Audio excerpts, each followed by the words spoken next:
ya. Saya ditargetkan berdebat dengan pendeta minimal 2 kali dalam setahun. Di tempat yang bermartabat gitu loh. Itu menjadi salah satu cara kita berdakwah juga gitu. Silakan bakar mushaf di seluruh dunia. Silakan musnahkan semua soft copy yang ada di laptop atau di komputer. Silakan semua hancurkan. Dalam waktu dekat, dalam waktu singkat, itu bisa langsung bisa dibentuk lagi, direkonstruksi lagi. Oleh siapa? Oleh hafiz-hafiz Quran. Dan itu tidak ada yang berubah sama sekali. Nah, Masya Allah. yang di Septuaginta ini, yang dalam bahasa Yunani ini, setelah menjadi perjanjian lama, itu pada zaman Yesus masih hidup tuh kitab udah ada gitu. Pada waktu mempelajari Islam itulah saya menemukan masuk akal, kemudian sesuai dengan ilmu pengetahuan.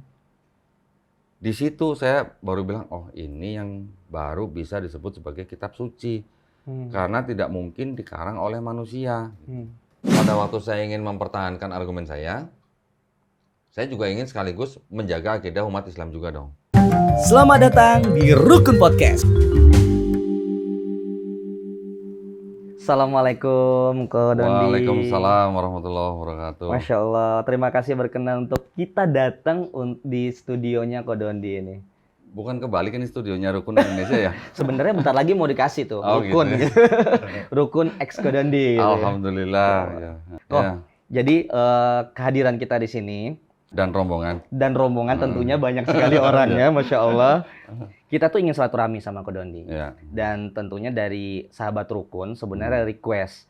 Karena sepertinya sahabat Rukun itu tertarik terkait pembelajaran kristologi lah. Ibaratnya pemahamannya lebih dalam lagi dari yang sudah kita sharing-sharing sebelumnya. Ya. Nah sebelum itu kita jauh, sebenarnya kita juga ingin tahu nih dari Ko Dondi. Ko Dondi itu waktu itu menjadi seorang mu'alaf tahun kapan kok? 2014. 2014 ya, artinya sudah 8 tahun ya Ko ya? Ya, jalan 8 tahun. Nah, sebelum jauh nih kita bahas kristologi karena sepak terjang Ko Dondi ini kan Masya Allah luar biasa, udah sampai silver button nih. Allah, baru silver. Belum gold. Baru 1 juta kalau di Pegadaian ini. Karena sudah bisa digadaikan ya Iya, udah sekarang bisa ya. digadaikan. Katanya.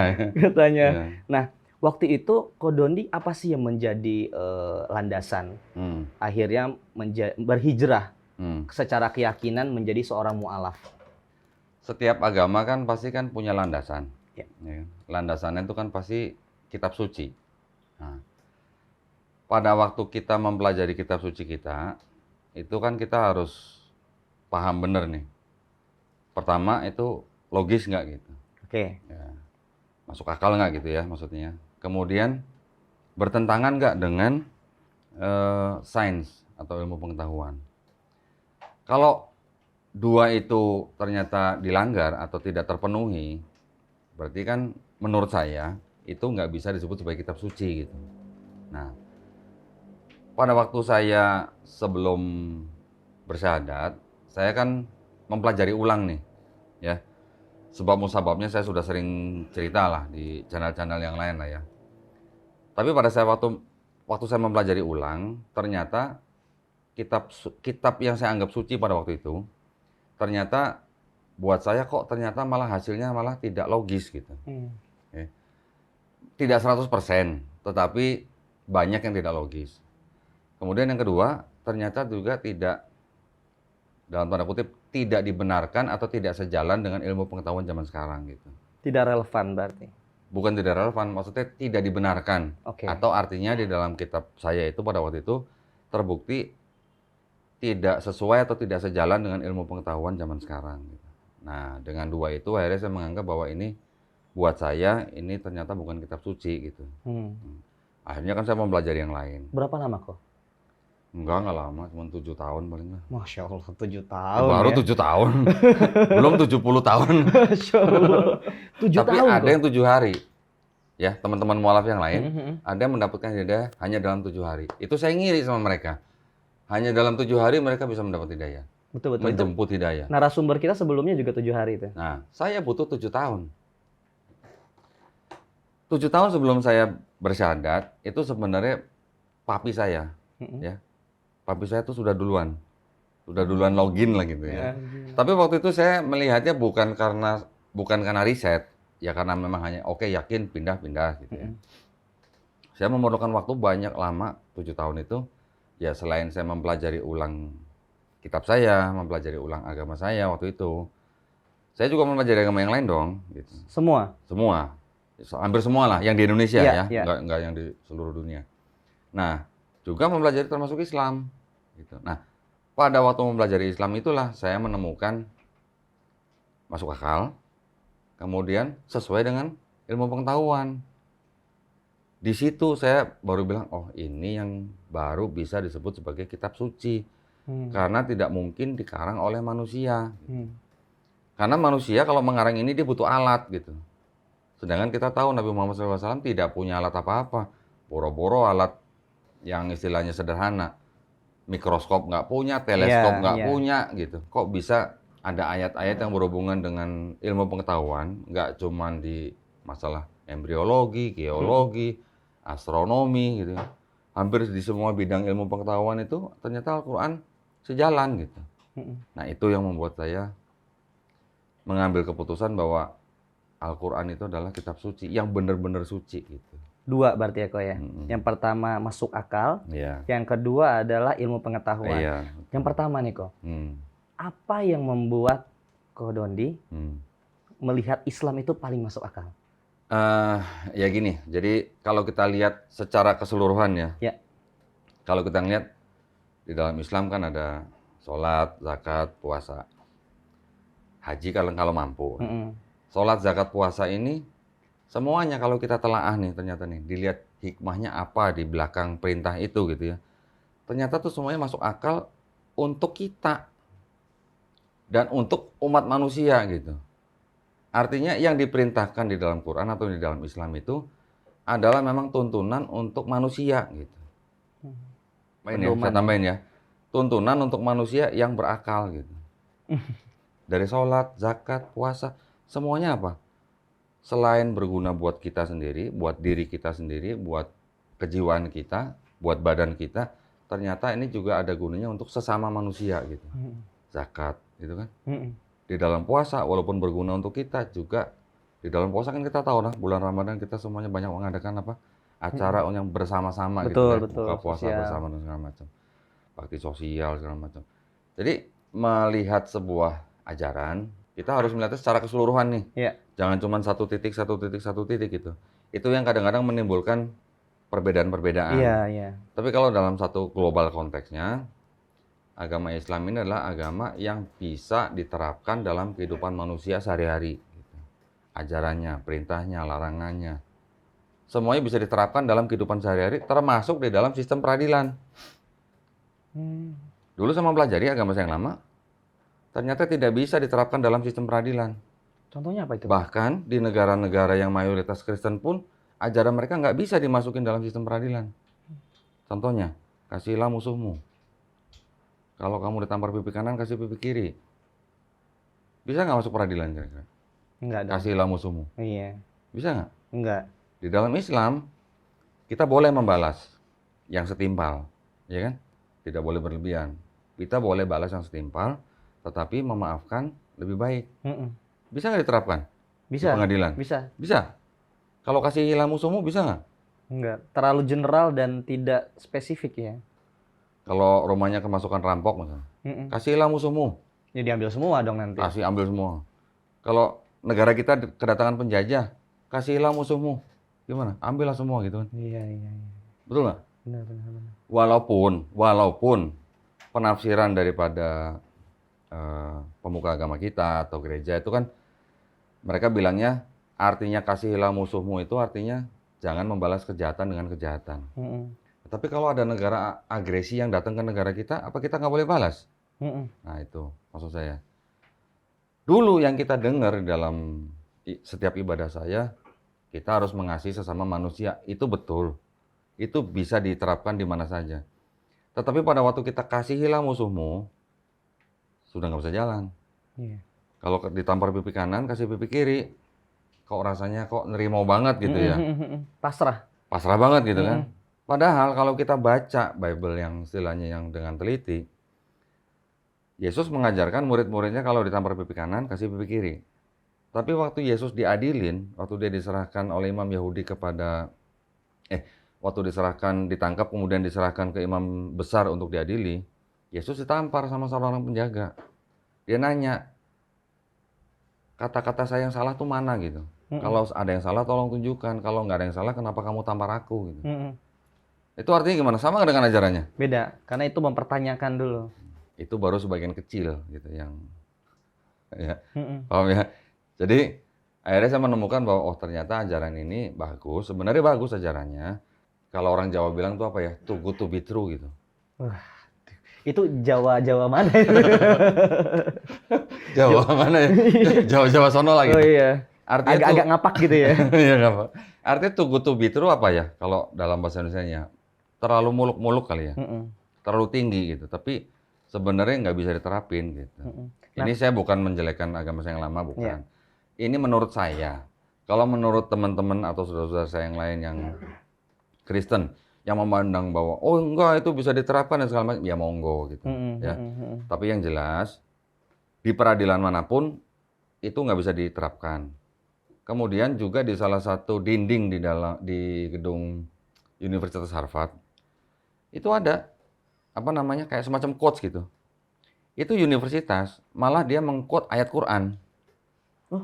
Bukan ayat kalau ditampar pipi kanan kasih pipi kiri gitu. Ajaran Islam itu bisa diterapkan di mana saja di kehidupan manusia, baik di kehidupan bermasyarakat maupun sampai ke pengadilan. Kalau yang namanya kita boleh membalas yang setimpal, itu artinya butuh pengadilan nggak? Betul. Butuh.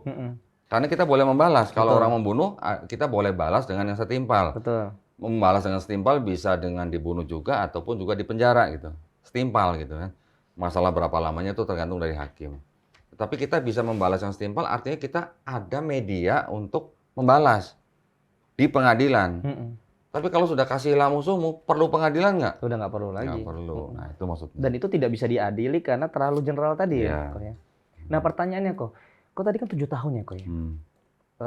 Dan juga tidak hanya mempelajari secara dalam keyakinan Koko dulu, gitu. Tapi juga agama-agama yang lain. Tetap Islam yang menjadi paling masuk akal. Karena di dalam Islam mengenal rasis nggak? Enggak. Pesan Nabi Muhammad SAW sebelum beliau wafat, orang Arab tidak lebih baik daripada orang kulit putih. Orang kulit putih tidak lebih baik daripada orang Arab. Yang terbaik dari mereka yang apa? Apanya yang terbaik dari mereka? Yang Arab maupun yang non-Arab? Takwanya. Jadi di ajaran Islam saya menemukan bahwa tidak ada diskriminasi, tidak ada rasis, ya kan? Di Islam juga kita mengenal bahwa Allah menciptakan bangsa-bangsa yang berbeda-beda supaya apa? Supaya kita saling mengenal. Betul. Gitu kan? Artinya tidak boleh merendahkan. Setiap manusia di hadapan Allah Subhanahu wa taala semua kedudukannya sama. Ya kan? Kalau orang Arab tidak lebih baik daripada orang non-Arab tidak lebih baik daripada orang Arab, tetapi yang paling baik dari antara mereka adalah yang paling bertakwa. Artinya yang dilihat daripada Allah Subhanahu wa taala apanya? Bukan warna kulitnya, bukan rasnya, tapi takwanya gitu. Sedangkan di agama-agama lain kita bisa melihat bahwa ada yang berdasarkan kasta. Ya. Dia dapat kasta tinggi kalau dia lahir di mana, dia lahir dari siapa. Kemudian ada agama juga yang terlalu eksklusif, hanya untuk kaum atau suku tertentu. Gitu. Betul kan? Ada juga agama yang tidak menekankan pada konsep ketuhanannya, tapi hanya konsep seperti filosofi jalan kehidupan aja gitu. Tetapi mengenal Tuhan siapa yang menciptakan kita kurang ke situ gitulah. Jadi itu hanya semacam filosofi gitu. Nah ini yang akhirnya saya tidak bisa mengikuti karena ada hal-hal seperti itu. Sebenarnya ada satu agama selain Islam yang sebenarnya sama-sama tauhid, sama-sama monoteis, yaitu agama Yudaisme. Yahudi berarti? Yudaisme. Tetapi Yudaisme ini seperti tadi saya bilang, ini sebenarnya dia sangat eksklusif. Hanya untuk orang-orang Israel. Gitu ya. Dan orang-orang yang non-Israel sama mereka dianggapnya ya disebutnya sih goyim gitu ya. Pengertiannya mungkin saya nggak usah terlalu jelasin dalam-dalam di sini lah. Tetapi artinya mereka hanya eksklusif hanya untuk orang Yahudi. Oke, orang non-Yahudi boleh menjadi pelaku Yudaisme boleh. Tetapi kalau di dalam darah dia tidak ada darah Yahudi, terutama dari darah ibunya, atau tidak ada kesukuan dari darah ayahnya, dia tidak akan diakui sebagai orang Yahudi. Nah, tetapi mereka monoteis dan mereka tauhid. Mereka Dan percaya sama Allah itu Esa. percaya dan mereka mengakui bahwa kita Muslim menyembah Tuhan yang sama dengan Tuhan yang mereka sembah, yaitu Tuhannya Nabi Abraham, Nabi Ishak, dan Nabi Yakub. Cuman sayangnya mereka hanya berhenti di nabi-nabi kecil sebelum Nabi Isa. Dan apalagi sampai ke Nabi Muhammad SAW. Tetapi dari pandangan rabi-rabi Yahudi itu sebenarnya mereka mengakui bahwa Nabi Muhammad SAW itu adalah seorang nabi. Cuman bukan nabi untuk mereka gitu loh. Oke. Nah, Jadi tetap secara pengakuan tuh ada. ada sebagai nabi tapi bukan nabi untuk bangsa Yahudi. Bangsa untuk semua bangsa yang lain lah gitu. Dan rabi-rabi Yahudi sendiri mengakui bahwa Muslim ya itu bukan penyembah berhala. Mereka murni menyembah Tuhan yang esa, Tuhan yang sama yang disembah oleh bangsa Yahudi, yaitu Tuhannya Abraham, Ishak, dan Yakub. Dan mereka bisa bilang bahwa Islam itu kan semacam kayak apa ya? Kayak kata kerja gitu loh ya, berserah diri, Betul. patuh, tunduk, taat, damai, selamat gitulah. Jadi mereka mengakui bahwa kalau dibuat Islam dari mulai Nabi Adam alaihissalam itu semuanya udah Muslim. Dan itu nggak masalah buat orang Yahudi, nggak masalah. Mereka Muslim secara akidah gitu. Kalau Yahudi kan banyak ininya kan, banyak aturannya gitu. Sampai 613 aturan di dalam agama mereka gitu. Jadi buat orang-orang Yahudi yang pikirannya istilahnya udah sama-sama kita memandang dari sebuah global konteks, Islam itu adalah ya memang agama dari semua nabi-nabi secara akidah gitu. Iya. Meskipun itu jauh sebelum Nabi Muhammad SAW lahir ya. Iya. Masya Allah. Sangat relate ya. Tapi begini kok. Ini kan sebenarnya kalau ngeliat dari penjelasan Kodondi kan, 7 tahun ini kan luar biasa nih observasinya. Bahkan kalau saya lihat nih, ini bukan punya Rukun nih, studionya punya Kodondi nih. Ini kan banyak ini. Sejauh mana sih? Jadi pertanyaannya kan, emang sejauh mana sih Kodondi belajar 7 tahun gitu kan, 7 Islam, atau jangan-jangan cuman kulitnya doang nih, seperti apa nih gitu. Terus terang saya belajar Islam masih kulitnya doang. Terus terang. Karena ilmu Islam tidak bisa diukur dengan apa ya? Dengan kemampuan orang itu mungkin hanya bisa baca Quran atau hanya mengenal hadis atau hanya mengetahui konteks dalam Quran, tidak bisa dikenal hanya dengan itu gitu. Ilmu kita manusia, anggaplah ustadz-ustadz kita yang luar biasa, itu juga di mata Allah hanya seperti setetes air di lautan gitu. Ya, kalau mau bicara ilmu ya. Tetapi artinya minimal kita sudah paham, minimal kita sudah bisa merasakan nikmatnya bertauhid. Masya Allah. Itu kan nikmat yang paling tinggi buat seorang manusia kan. Iya. Nikmat Islam kita itu adalah nikmat yang paling tinggi buat kita gitu. Mau apa lagi, mau nikmat apa lagi coba? Gitu. Masya Allah. Keren nih, luar biasa ini. Karena memang kan di Islam sendiri itu nggak ada yang pernah merasa paling bisa, paling ngerti, paling pintar. Ya, bahkan mungkin selama saya ngelihat kajian, baik itu online atau offline, ya selalu ya wallahu a'lam bishawab, selalu menjawab kepada ustadz itu mengaku sebagai seorang yang fakir ilmu gitu. Artinya selalu terus belajar ya kok ya. Orang yang makin tinggi ilmunya seperti padi apa? Makin merunduk. Makin turun ya. Tapi ngeliatin dari sini kok ini enggak, ini cuma buat takut-takutin doang. Tapi di sini memang Kodondi itu tuh sangat mempelajari dan terkait Alkitab ya. Itu dari revisian atau misalnya dari Alkitab sebelumnya kok. Gini, pertama-tama ya. Ini kita sharing ya. Iya. Saya setelah saya mengetahui Islam, setelah saya mengetahui Quran, saya tidak lagi menyebut kitab itu sebagai Alkitab. Karena Al-Quran juga ternyata disebut sebagai Alkitab. Iya. Oke. Jadi untuk kitab-kitab ini yang saya panjang di sini, walaupun tulisannya Alkitab, saya nyebutnya Bible aja. Oke. Bible ya. Atau sejauh-jauhnya Holy Bible. Tulisannya kan ada yang Holy Bible. Iya. Buat saya Bible itu oke. Ini adalah kumpulan daripada tulisan orang-orang sebanyak kurang lebih 40 orang di dalam rentang waktu kurang lebih 1.500 tahun. Ya, dari mulai perjanjian lama sampai perjanjian baru. Ditulis oleh kira-kira 40 penulis. Nah, Kalau di Islam, kita taunya Quran, oke yang menulis sahabat-sahabat Nabi, oke yang nulis banyak. Berdasarkan hafiznya ya. Ya, Orang-orang tetapi yang isinya kan semuanya langsung dari Allah Subhanahu wa taala melalui malaikat Jibril alaihissalam kepada Nabi Muhammad SAW diteruskan kepada sahabat-sahabatnya untuk dituliskan. Mm-mm. Tetapi sebenarnya secara tradisinya Quran itu tidak diturunkan secara tulisan, Iya. tetapi secara oral gitu atau hafalan gitu. Iya. Ya kan? Makanya Quran dijanjikan untuk dijaga itu bukan dijaga tulisannya, bukan dijaga mushafnya. Mm-mm. Silakan bakar mushaf di seluruh dunia. Silakan musnahkan semua soft copy yang ada di laptop atau di komputer. Silakan semua hancurkan. Dalam waktu dekat, dalam waktu singkat, itu bisa langsung bisa dibentuk lagi, direkonstruksi lagi. Oleh siapa? Oleh hafiz-hafiz Quran. Dan itu tidak ada yang berubah sama sekali. Nah, Masya Allah. tapi coba ini semuanya dibakar. Yang di seluruh dunia dibakar. Soft copy di komputer dibakar. Yang Bible nih. Mm-mm. Bisa nggak terbentuk lagi? Nggak bisa. Itu bedanya. Gitu. Makanya kita kan juga mengetahui bahwa di dalam Quran, Quran membenarkan ya kitab-kitab yang sudah diturunkan sebelumnya. Taurat, Zabur, Injil. Oke. Tetapi ketiga kitab yang diturunkan ini kan tidak dijanjikan untuk dijaga. Ya, karena itu pada umat tertentu saja. Hanya kepada Bani Israel. Betul, di masa itu aja. Dan hanya pada zaman itu. Ya. Nah, sekarang pertanyaan kita adalah, apakah Taurat, Zabur, Injil yang disebutkan di dalam Quran, apakah ini? Seharusnya enggak sih. Hah? Seharusnya enggak. Yakin apa enggak? Karena itu kan wahyu di zamannya. Nah, kalau ini kan bisa kita mungkin cross check ya dari historinya seperti apa ya. Nah, alhamdulillahnya gini kan.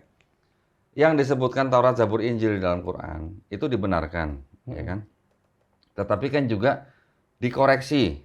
Dikoreksi itu artinya, oke, itu kan tadi kita setuju ya bahwa Taurat, Zabur, Injil itu adalah wahyu-wahyu yang diturunkan Allah Subhanahu Wa Taala kepada Nabi dan Rasulnya untuk Bani Israel pada zaman itu. Oke.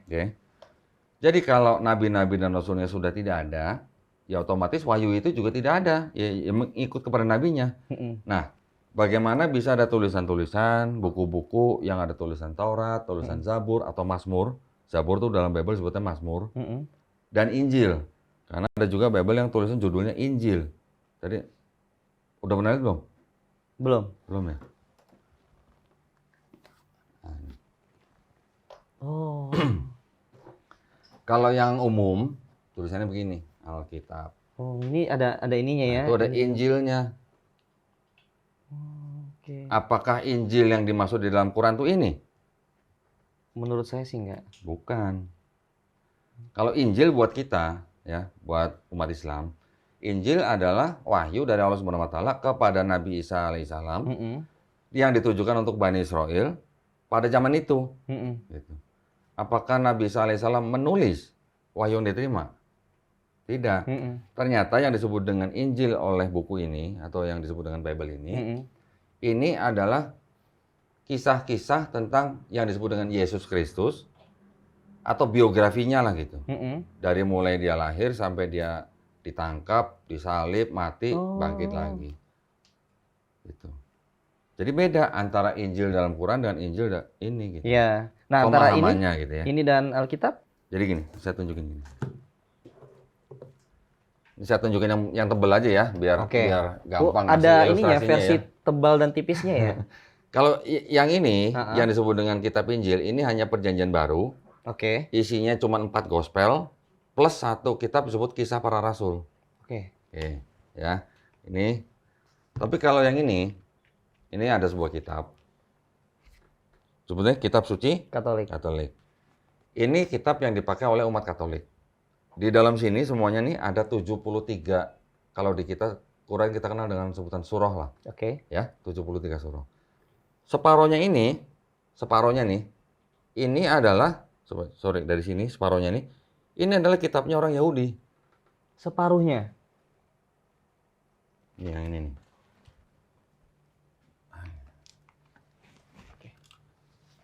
Nah ini kitabnya orang Yahudi. Ya, kitabnya orang Yahudi ini. Itu diserap di sini? Nanti di kata serapnya nanti saya jelasin gini. Okay. Ini di dalam bahasa Ibrani kan, Ya, ini ada bahasa Ibraninya, ini ada terjemahan bahasa Inggrisnya. Mm-mm. Kitab ini keseluruhannya sebenarnya jumlahnya 24 kitab. Ya, 24 kitab itu yang disebut dengan Tanakh. Ini kan ada tulisan nih, T-A-N-A-C-H, Tanakh. Ini terdiri dari Torah, Nevi'im, Ketuvim. Torah itu adalah 5 kitab Musa yang disebut dengan Kejadian, Keluaran, Imamat, Bilangan, Ulangan. Oke. Oke. Itu yang disebut dengan Torah. Yang disebut dengan Nevi'im itu adalah kitab-kitab yang menceritakan tentang nabi-nabi. Ada nabi besar, ada nabi kecil. Mm-mm. Nabi besar contoh Yesaya, Yeskiel, Yeremia gitulah. Nanti nabi kecil ada Maleaki, ada Hagai, ada Habakuk gitulah. Itu disebut dengan Nevi'im. Setelah itu nanti ada kitab-kitab yang disebut dengan kitab Ketuvim. Ketuvim itu adalah yang disebut dengan tulisan-tulisan dari nabi-nabi atau dari orang-orang bijak. Di dalam Ketuvim itu ada kitab yang disebut dengan kitab Mazmur. Oke.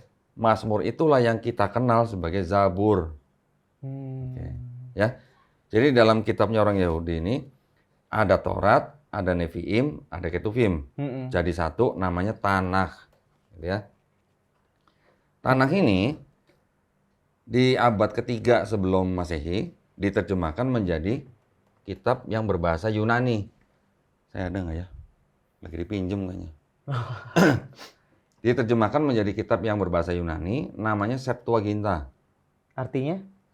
Sep itu kan 7. Mm-mm. Benar, Septu itu apa sih? 70. Septuaginta itu artinya sebenarnya 70. Mereka menulis dengan huruf angka Romawi itu LXX. Tapi sebenarnya itu diterjemahkan oleh 72 rabi-rabi. 72 rabi-rabi Yahudi. Tapi yang diterjemahkan oleh 72 rabi-rabi itu sebenarnya tadi dari Tanakh itu hanya yang Torah. Yang 5 kitab Musa tadi. Iya. Yang Nevi'im dan Ketuvim ini bukan diterjemahkan oleh 72 rabi-rabi itu. Siapa yang menerjemahkan? Yang menerjemahkan Nevi'im dan Ketuvim itu adalah orang-orang Yahudi yang berada di Alexandria, Mesir, ya, selama abad pertama dan kedua sebelum Masehi, di mana orang-orang Yahudi itu yang orang-orang yang sudah terpapar oleh paham Helenisme. Helenisme tahu ya? Nggak tahu. Kan daerah situ, termasuk Palestina, termasuk mungkin ada Persia sampai ke atas itu kan memang beberapa abad sebelum Masehi, abad ketiga dan keempat itu kan sudah berada di dalam penjajahan bangsa Romawi. Mm-mm. Bangsa Romawi ini kan dia kan pahamnya kan mengikuti paham paganisme Yunani kuno.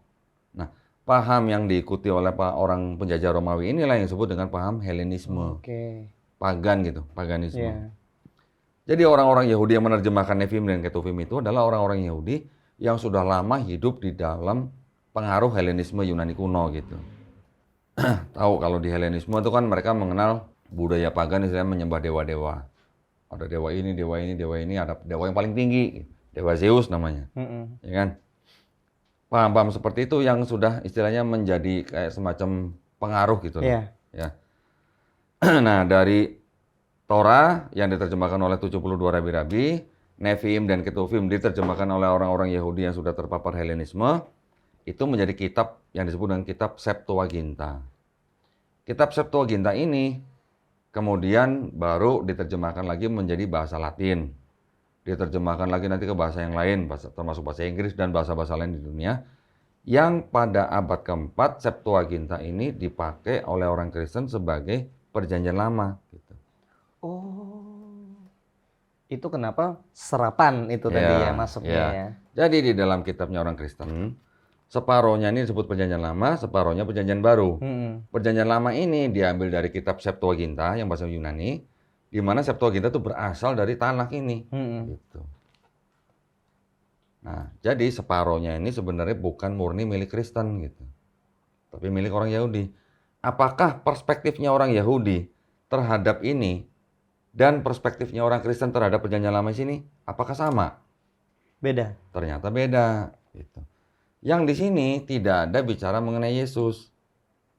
Yang di Septuaginta yang sudah diterjemahkan itu tadi ke bahasa Yunani, itu diterjemahkan dan diubah sesuaikan seolah-olah berbicara mengenai Yesus. Gitu. Ya, jadi ada kata-kata, ada kalimat yang diubah-ubah sesuai supaya kelihatan matching dengan perjanjian baru. Karena apa? Yang di Septuaginta ini yang dalam bahasa Yunani ini setelah menjadi perjanjian lama, itu pada zaman Yesus masih hidup tuh kitab udah ada gitu. Dan nggak cuma satu versi, banyak versi Oh. gitu. Nah, kitab-kitab Yahudi yang tadi yang beredar bahkan pada zaman Yesus masih jalan-jalan di atas bumi ini, itu kitab-kitab Septuaginta yang berevolusi. Berevolusinya gini, dikoreksi sama bapak-bapak gereja awal gitu. Yang pertama dikoreksi oleh Origen, ya, ini adalah bapak gereja yang bisa bahasa Ibrani. Yang kedua dikoreksi oleh Lucian. Yang ketiga baru dikoreksi oleh Hesisius. Nah, hasil koreksinya ini kalau dibaca itu seolah-olah jadi berbicara mengenai Yesus gitu. Yang di Septuaginta ini pada waktu perjanjian baru, ya perjanjian baru nih yang separuhnya ini sedang ditulis, itu banyak mengutip dari kitab Septuaginta ini. Oke. Gitu. Makanya terlihat relate ya. Ya, Satu terlihat berkesinambungan. Iya, Ya. terlihat. Terlihat bahwa atau bisa dipahami bahwa ini loh Yesus itu yang di perjanjian baru tuh sudah dinubuatkan di perjanjian lama. Iya. Gitu. Jadi seolah-olah berbicara mengenai Yesus. Padahal menurut orang Yahudi yang awalnya ini nggak ada satupun cerita mengenai Yesus di sini gitu. Jadi kira-kira paham nggak perasaannya orang Yahudi? Betul, paham. Ya. Nah, sekarang ini yang menjadi kitabnya orang Katolik kan. Di dalam sini ada 73 kitab. Yang tadi di sini 24, itu kan ada kitab-kitab yang awalnya mungkin hanya Tawarikh atau Samuel gitu. Di sini dipecah menjadi 1 Samuel, 2 Samuel, 1 Tawarikh, 2 Tawarikh gitulah. Jadi di sini perjanjian lamanya jadi 39. Yang awalnya 24 jadi 39. Berarti ada penambahan dong. Bukan penambahan, pemecahan lah. Pemecahan. Ya. Dari 39 itu ditambah lagi untuk yang Katolik, ditambah lagi dengan kitab-kitab yang disebut dengan kitab Deuterokanonika. Nah, kitab-kitab itu adalah dianggap sebagai kitab-kitab yang ditulis oleh orang-orang yang apa ya? Yang tidak diketahui siapa gitulah. Ya, apokrifa sebutnya. Jadi tadi berapa? 39 tambah 7 tambah lagi 27 yang di perjanjian baru. Total 73. Di abad ke 15-16 kalau nggak salah, pendiri agama Protestan, yaitu Martin Luther, protes sama Katolik. Ya, protes. Salah satu yang diprotes itu adalah di dalam Katolik, pada zaman itu kalau orang Katolik kan kalau misalnya dia merasa berdosa, dia bisa datang ke gereja, masuk ke dalam bilik pengakuan dosa. Yeah. Di dalam bilik itu ada pastor atau romo atau bishop gitu ya. Ngaku dosa, romo itu akan bilang dosamu sudah diampuni. Pada zaman itu nggak cuma pakai omongan, ada sertifikatnya. Oke. Sertifikat pengampunan dosa gitu. Dan sertifikat itu udah kayak sertifikat rumah bisa diperjualbelikan. Punya dosa, ini gue punya sertifikat nih, bisa gue jual. Maksudnya diperjualbelikan itu gimana ya itu ya? Bisa diperjualbelikan pada saat itu. Makanya diprotes oleh Martin Luther. Itu adalah salah satu protes dari 95 protesnya. Itulah terbentuk poros baru Protestan. Ya. Tetapi pada waktu Protestan itu mulai terbentuk, Martin Luther menyalin ulang Bible ini, ya, atau menyusun ulang. Yang tadi saya sebutkan kitab-kitab Deuterokanonika itu, yang 7 kitab itu ditolak oleh Martin Luther. Oke. Jadi dari 73 si Protestan menyusun ulang menjadi 66. Yang ini nih. Nah, ini isinya 66. Ini isinya 73. Walaupun bedanya. Tapi ini karena tulisannya kecil-kecil banget. Iya. Dan ini ada catatan kakinya. Kalau di sini nggak ada catatan kakinya.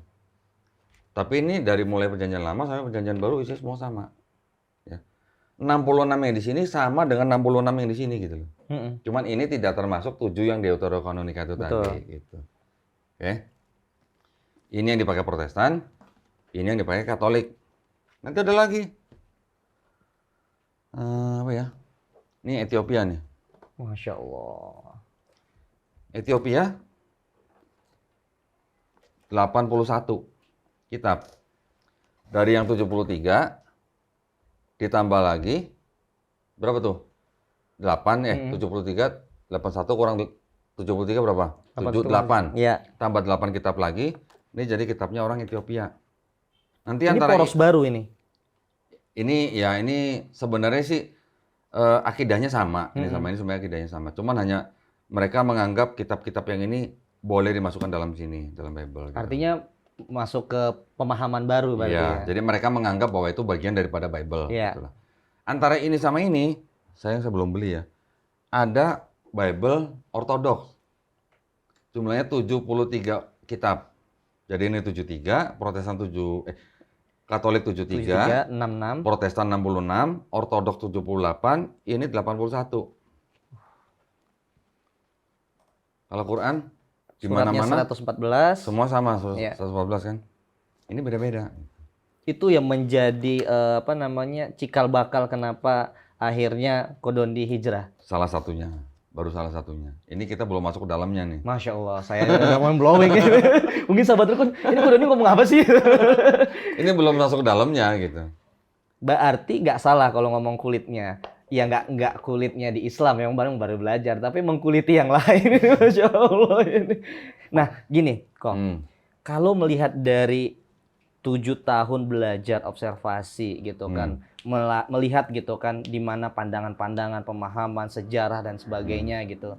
Hingga akhirnya Kodondi hijrah dan mantap menjadi seorang muslim. Iya.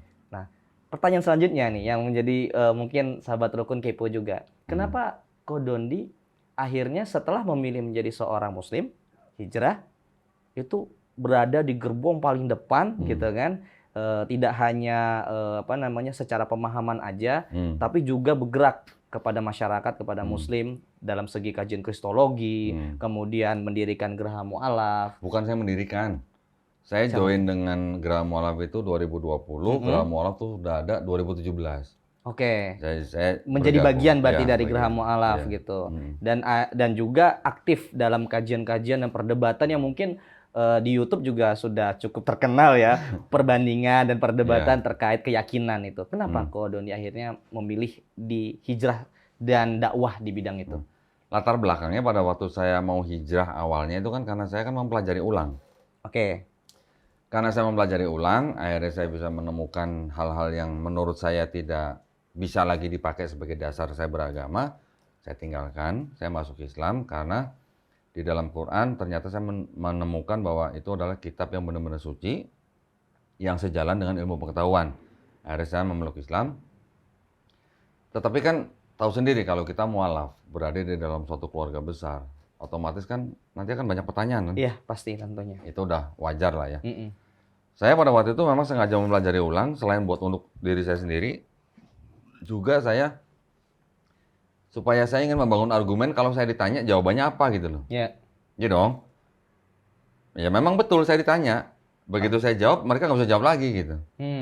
Nah, tapi kan masalah orang mendapat hidayah atau tidak mendapat hidayah itu kan kalau dari sisi kemanusiaannya banyak pertimbangan. Betul. Ada sosial, ekonomi lah, macam-macam lah ya, jabatan dan segala macam. Begitu saya bisa memberikan jawaban yang mereka tidak bisa jawab, ya sudah, nggak ada masalah. Tetapi kita juga tahu bahwa di negara-negara seperti Indonesia ini, di mana Indonesia ini adalah saat ini sebagai negara yang berpenduduk Islam terbanyak di dunia, ya, ada nggak kristenisasi? Ada. Memang masih ada. Walaupun sudah dibuat aturan pemerintah, memang masih dilanggar gitu. Cuman memang di Indonesia tidak ada yang lapor gitu aja. Ya. Dari situ saya juga ya jadi gimana ya? Dulu saya menjadi penyandang dana buat orang kristenisasi waktu saya masih di gereja. Jadi saya tahu kegiatan apa aja gitu, modusnya apa aja saya tahu gitu. Nah sekarang saya sudah di Islam, ya saya ingin menjaga dong saudara-saudara yang Muslim supaya tidak gampang dimurtadkan gitu. Caranya bagaimana? Ya dengan kajian seperti ini. Gitu. Bukan berarti saya mengkaji ini saya menjelek-jelekan agama saya yang lama. Enggak, semuanya saya pakai ada bukti-bukti yang kelihatan gitu. Jadi istilahnya pada waktu saya ingin mempertahankan argumen saya juga ingin sekaligus menjaga akidah umat Islam juga dong. Ya oke lah, saya mulai dari komunitas yang paling kecil. Akhirnya saya bergabung dengan Geraha Mu'alaf. Ternyata Geraha Mu'alaf ini mempunyai visi dan misi yang sama dengan saya gitu. Makanya akhirnya saya bergabung. Di situ baru kegiatannya kan bisa lebih terarah gitu loh. Kalau saya sendiri kan perorangan kan Iya. lain lah ya kalau kita ada badan hukum gitu ya. Nah, dari Yayasan Gerak Mualaf inilah bisa nanti ada channel Gerak Mualaf, bisa ada pembelian gereja jadi masjid, nanti bisa ada kajian-kajian di Sudah mana. ada langkah seperti itu kok. Sudah. Oh, saksinya no. Itu bukan saksi, sopirnya itu. So, Terus juga ada apa? Kita juga masuk ke pondok pesantren, kita masuk ke kampus-kampus sekolah tinggi agama Islam. Kita memperkenalkan kristologi ini gitu. Kan begini, beda bidang ilmu perbandingan agama dengan bidang ilmu kristologi. ya. Beda kan? Kalau perbandingan agama kan dia tidak mencari apa namanya? Artinya dia hanya membandingkan, hanya menyandingkan gitu. Agama ini begini, agama ini begini, agama ini begini gitu kan. Tapi kalau kristologi kan kita bisa mengetahui ini ada ayat tidak otentik atau tidak asli, buktinya ini gitu. Itu bedanya gitu.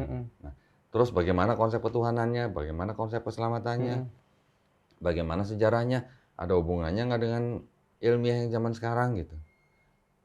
Macam-macam lah di situlah. Tapi buat kami di Gerak Mualaf, sebenarnya bidang ilmu kristologi ini adalah kita sebenarnya nyebutnya lebih cocok begini, ilmu kritik kristologi. Kenapa? Kalau kristologi sendiri itu sebenarnya salah satu bidang ilmu yang mempelajari tentang posisi Yesus Kristus di dalam kekristenan. Oke. Itu definisinya daripada kristologi. Yang kita lakukan adalah sebaliknya. Jadi kritik kristologinya gitu loh. Jadi kalau misalnya saudara kita yang Kristen menganggap bahwa Yesus Tuhan dan itu adalah hak mereka, kita bisa bilang, kita kan Islam juga punya sosok Nabi Isa alaihissalam. Iya. Nabi Isa alaihissalam buat kita bukan Tuhan. Sebagai nabi. Profilnya sama, karena di Kristen ada Bible yang menyebutkan Yesus Kristus sebagai Isa al-Masih juga. Jadi kan profilnya sama. Nah, jadi kita bisa menyanggah bahwa Isa al-Masih itu bukan Tuhan karena A, B, C, D, E. Mereka mau bilang Isa al-Masih atau Yesus Kristus Tuhan, mereka punya dalil sendiri. Iya. Ini ranah masing-masing.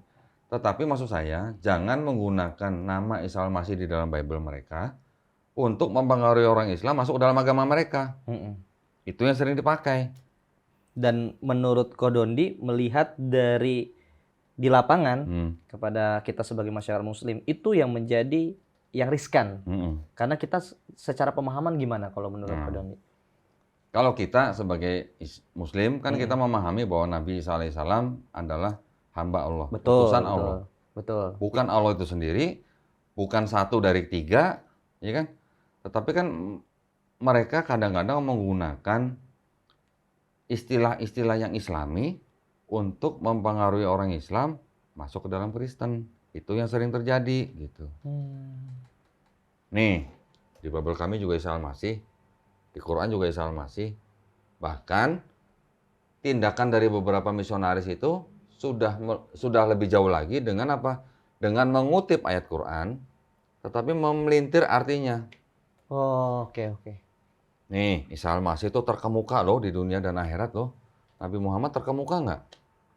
Di Quran ada nggak Nabi Muhammad terkemuka di dunia dan akhirat? Gimana jawabnya? Waduh, kalau saya sebagai seorang muslim hanya defensif. Ah. Pasti kan terkemuka gitu kan. Tapi secara landasan Minta saintifik, ayatnya ada nggak? nah seperti itu yang saya sendiri belum belajar kan gitu. Itu Terkemuka. yang terjadi itu apa namanya salah satu caranya itu ya untuk masuknya. Ya, itu salah satu cara mereka mengutip ayat Quran, kemudian memelintir artinya atau membedakan tafsirnya, mempengaruhi orang Islam dengan cara mengajak mereka memahami sesuai dengan pemahaman mereka gitu. Contoh itu tadi, nih lihat di Quran, Nabi Isa al-Masih di Ali Imran ayat 45 bahwa Nabi Isa al-Masih adalah terkemuka di dunia dan akhirat gitu. Siapa di Quran yang sebut dengan terkemuka gitu?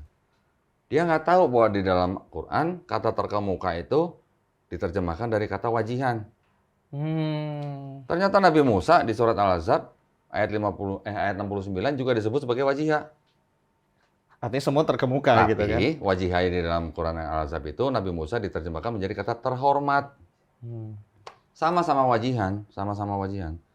Tapi satu diterjemahkan terkemuka, satu diterjemahkan terhormat.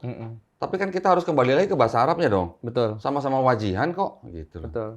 Itu yang bisa kita counter ke mereka gitu. Sebenarnya yang dipertanyakan itu sangat bisa kita lawan karena Bisa. memang secara data itu juga salah, tapi Iya. kita sendiri sebagai umat muslim karena mungkin basic pembelajarannya belum sampai sana Iya. gitu ya. Sehingga akhirnya Iya. oh iya akhirnya ikut gitu ya. Ya, biasanya Mm-mm. kalau yang istilahnya ya kita sebut sebagai awam, Mm-mm. baru dengar begitu, goyang imannya gitu. Mm-mm. Luar biasa itu. Dan Ko Doni, kalau misalnya tadi kan pada ke lapangan, kemudian memberikan ada yang mungkin dari rumah ke rumah, ada yang bermasyarakat. Kalau Doni sendiri untuk menjaga gitu kan, itu lewat diskursus ataukah dengan mungkin kan kemarin di channel-channel juga ada berdebat dengan orang-orang yang paham terkait Bible sendiri gitu. Justru saya di Geraha Mualaf itu kan saya diamanahkan untuk memimpin divisi Litbang, ya kan? Saya diberi target dalam 1 tahun saya harus berdebat dengan kalangan mereka. Maksudnya berdebatin dalam konotasi yang positif ya. Iya, berdiskusi dalam ruangan Iya. terbuka gitu ya. Saya ditargetkan berdebat dengan pendeta minimal 2 kali dalam setahun di tempat yang bermartabat gitu loh. Itu menjadi salah satu cara kita berdakwah juga gitu. Tetapi dalam arti bukan pendeta itu yang menjadi target kita gitu. Artinya target kita adalah yang menonton gitu loh. Untuk memberitahu gitu kan. Iya, ya enggak, kita kan saling tukar argumen. Iya. Penonton yang bisa menilai argumen mana yang masuk akal, argumen mana yang ilmiah, argumen mana yang Sebaliknya. gitulah. Itu susah. Saya cari pendeta untuk diajak debat itu susah sekarang. Tapi sudah pernah. Udah 2 kali. Itu secara ruangan terbuka tadi gitu kan Ruang dengan tertutup penonton. Ruang tertutup ya. Ruang tertutup di dalam hotel bintang 5. Ada moderatornya, timernya dibagi adil, di cover atau disiarkan secara live di YouTube gitu. Dan boleh nggak share lagi salah satu terkait yang fundamental, mungkin mempertanyakan terkait Al-Qur'annya. Tapi kalau misalnya yang lebih halus lagi, sehingga kita sebagai umat muslim juga bisa tahu ini arahnya kemana nih gitu. Secara mungkin doktrin di lapangan seperti apa. Maksudnya dalam hal dakwah ke muslim atau ke dari non muslim ke muslim nih, proses kristenisasi misalnya. Kan kita kan sebagai umat muslim tentu ketika yang punya landasan sudah tahu nih arahnya kemana. Tapi lagi-lagi kan kita namanya belajar tuh kan ada tahapannya, mungkin ada yang masih awam, kemudian ada yang sudah komprehensif. Nah, kepada teman-teman awam nih, sahabat rukun nih, kebetulan lagi ngobrol-ngobrol, karena kan kita juga kan sangat rukun banget. Kita sangat menerima apalagi kita di Islam juga kan bersosialisasi kan tidak memandang bulu, tidak pandang agama gitu kan. Nah, tapi mungkin ada yang arahnya ke sana. Itu seperti apa sih, Pak? Yang jelas kita sebagai muslim kan kita sudah diberikan aturan di dalam hablum minanas. Ya. Kita berurusan dengan semua manusia, kita tidak pandang dia suku apa, agama apa kan. Tetapi memang diakui bahwa di dalam misi mereka, karena gini, Islam dan Kristen itu sama-sama agama misi. Ya, misi itu artinya agama yang mengajak orang untuk masuk ke agamanya, ke dalam agama kita gitu. Cuman bedanya kalau di Islam kita hanya diperintahkan untuk berdakwah, untuk menyampaikan kebenaran, walaupun hanya 1 ayat, ya kan? Tetapi di dalam Islam tidak ada paksaan dalam agama Islam. Tapi kalau di saudara kita nih ada yang disebut dengan amanah agung. Ya. Amanah agung itu di Matius 28:19, karena itu pergilah, jadikanlah semua bangsa muridku ini murid Yesus. Semua bangsa ini artinya apa? Seluruh orang, setiap orang. Yang terakhir, baptislah mereka dalam nama Bapa dan Putra dan Roh Kudus. Itu perintahnya. Itu yang disebut dengan amanah agung gitu ya. Selamat datang di Rukun Podcast.